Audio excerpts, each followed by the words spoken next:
Mm-hmm.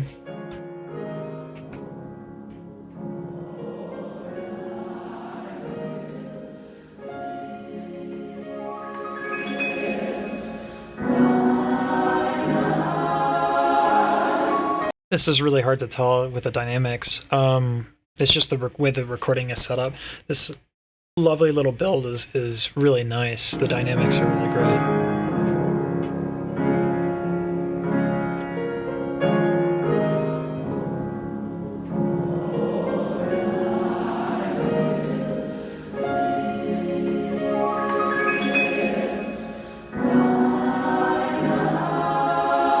Very light singing. The larynx and everyone is pretty high, but as we get more and more into the volume, a lot more tilting involved, a lot more lushness.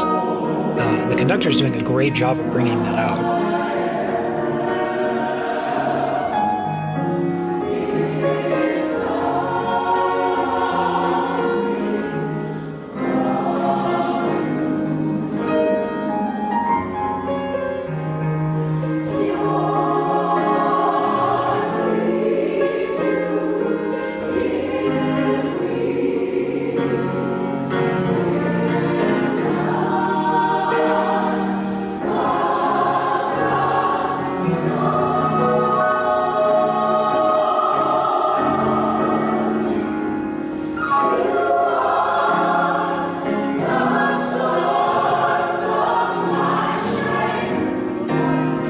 What's interesting here is that usually a conductor denotes dynamics by how big the range of motion is versus how small the range of motion is.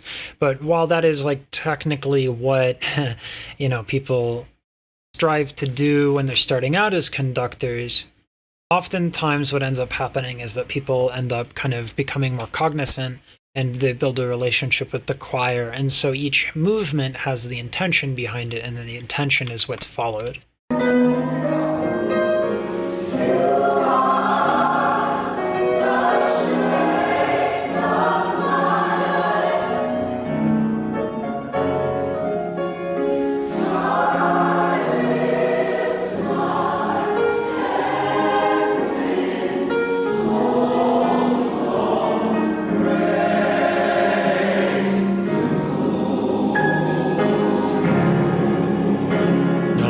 Nice lush lows.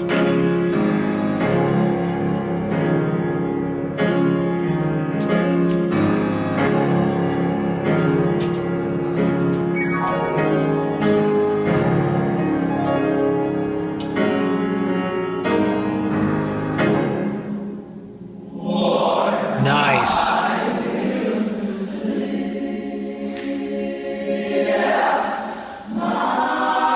The snaps are a particularly aggressive cutoff, but they weren't exactly on time, so it was a good adjustment. Ooh, yeah. Respect to the pianist who doesn't have sheet music.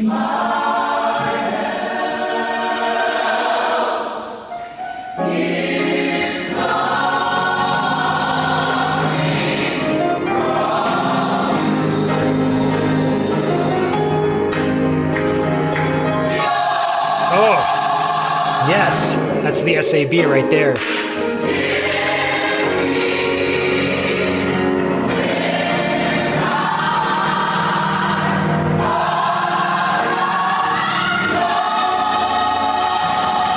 Oh my God, what sound.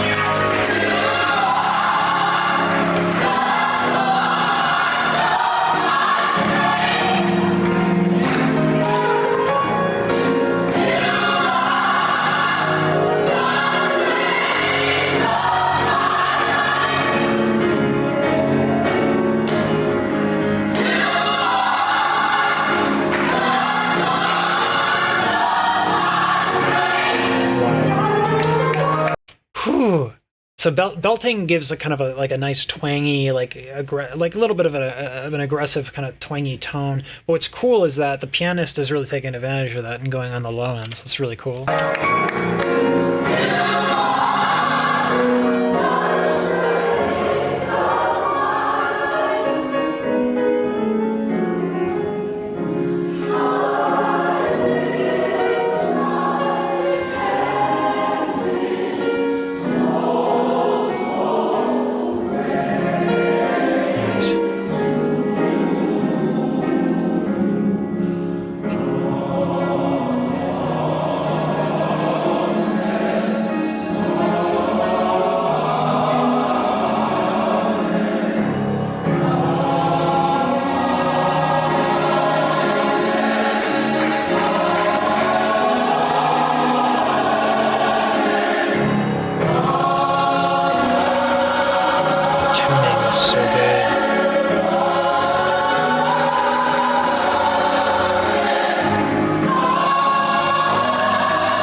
whoever's on that high end, oh my goodness.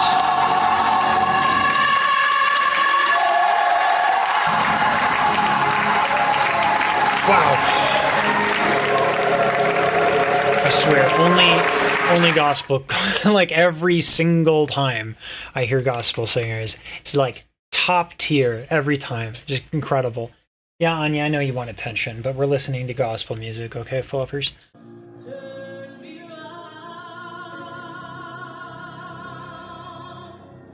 This is really, really great technique. And the first note here, we hear like squealo, the contraction, a twang, I guess is the easier way to put it. You see that right there? On her low end, she's using that because that allows her to be heard. Oopsies. Oops.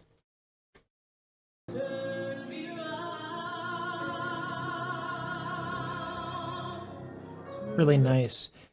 That was a really nice gradual transition through the diphthong to me round, right? There's a couple of vowels in there. So she elegantly goes through all of those.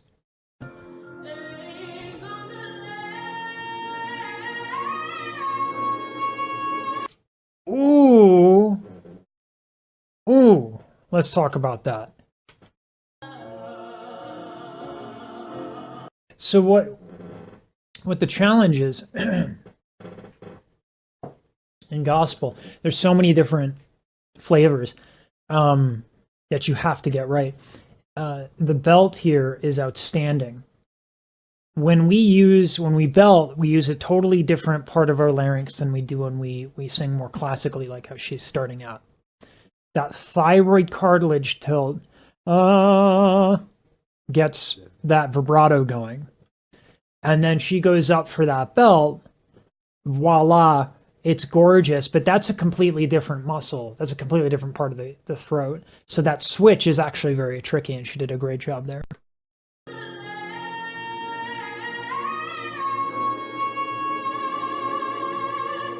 Oh man, there's so much to love about that. Okay, so this thing that she's doing, it's the belt, but then she gets this tiny little bit of fry from the false fold.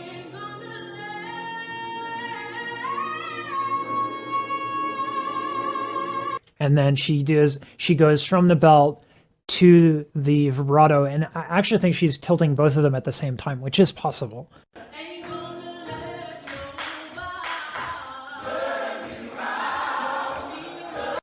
I know that there are some folks who don't like SAB, soprano alto bass, but I love that sound. It doesn't sound like anything else. It's incredible.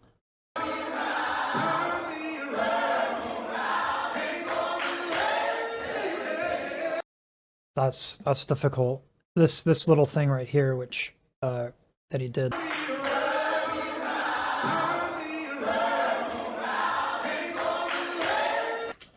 So this is a tough one. He is constricting the false folds, right? So the false folds are coming together, and that's a very uncomfortable feeling.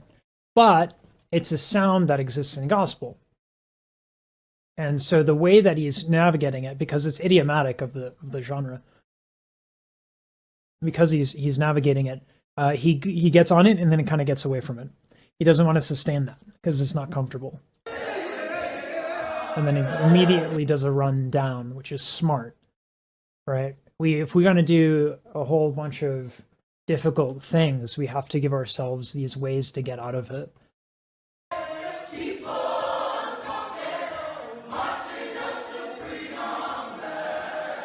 So for anybody who's chronically Caucasian in a similar way to me, this sound is, the audio doesn't do it justice. This sound is incredible. It's a wall of sound, and it's amazing. And it's so hard to get. If you've never heard a gospel choir, it's not like anything you've ever heard, and it's amazing. I was at Temple University, and the Temple choir went up first, and then we were in Philly, so we had an excellent gospel choir at the same show, or I guess religious thing, whatever you want to call that, congregation. So all of a sudden, Temple Choirs gets done, and then they go up, and we're like, okay, we get, that's we just got shown up. Like, we just felt like, oh well, that's over. That's not a fight. That's not a battle. They just smashed us. It's so good. I love it.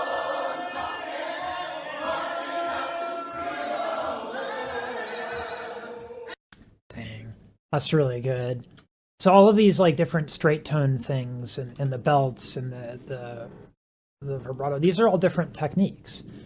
And one of the things that I'm in the process of learning gospel, and I hope I never stop learning, because this stuff, I'm really, really enjoying it. There's all these colors that the singers use, whether it's a false fold fry, or a belt, or a belt into vibrato, or the other. Like, there's so much that you can do in the genre. It's incredible.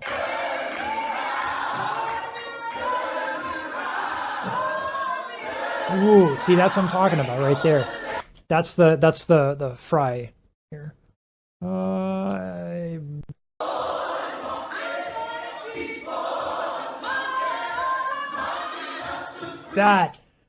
That's so cool. Like, oh man. I should really, like, there is a gospel singer that does gospel analyses, and I want to see that more. This whole false fold thing, I pointed out with the dude, and that's what she's doing effectively, is that the false folds are coming together and you're getting a lot of rubbing from them. And it's tricky, because it's like, it's exhausting and it's draining unless you do it really, really well. And to do it well, you need really comfortable posture. You need your breath to be super delicate. It's a rough sound, but it's done with precision.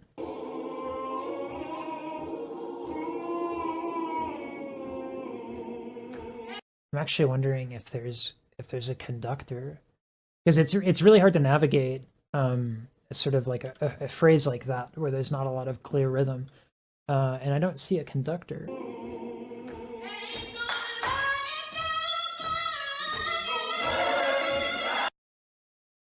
That's awesome. So that's the sound of a belt, a cricoid cartilage, and a thyroid cartilage tilt at the same time. So really, really distinct sound. Super hard to do.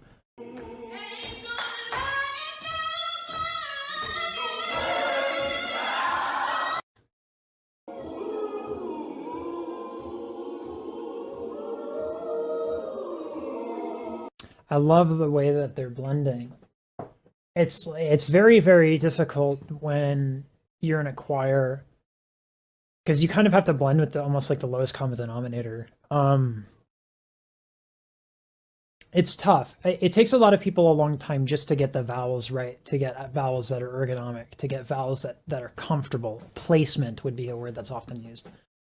And when you're around other people, they might want to use different vowels. And so it's really hard to kind of get together on the same vowel without compromising technique. But they're not compromising technique, which is awesome. And then you get this great, great full sound where everyone's singing independently in a comfortable way, but they're together in the sound, and it sounds wonderful.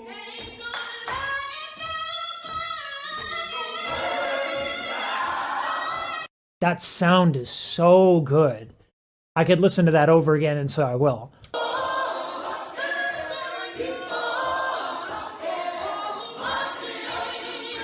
I mean, that's impeccable technique, right? We're going from the more classical style to a belt to, the false fold distortion coming in, and it's incredible. Gospel singers are like incredible singers. I've never heard a gospel tune that I didn't like. I never heard a gospel performance that I haven't liked. It's been a real pleasure to watch these.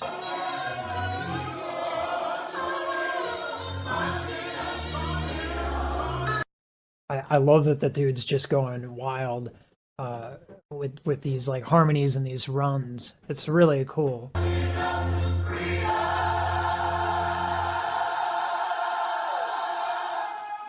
That's the sound that you can't get without SAV. That is just, it's magic. It's amazing, that sound. That's the bee's knees. That's the bee's knees right there. Whew. There's a bit of a channel update that's going to happen, kind of a big one. I am going to be, starting on June 2nd, I will be streaming on twitch.tv, where I do these live stream reacts, well, live. It's going to be every Thursday and Saturday at 12 p.m. PST. I really should have added an S to the Saturday, shouldn't I?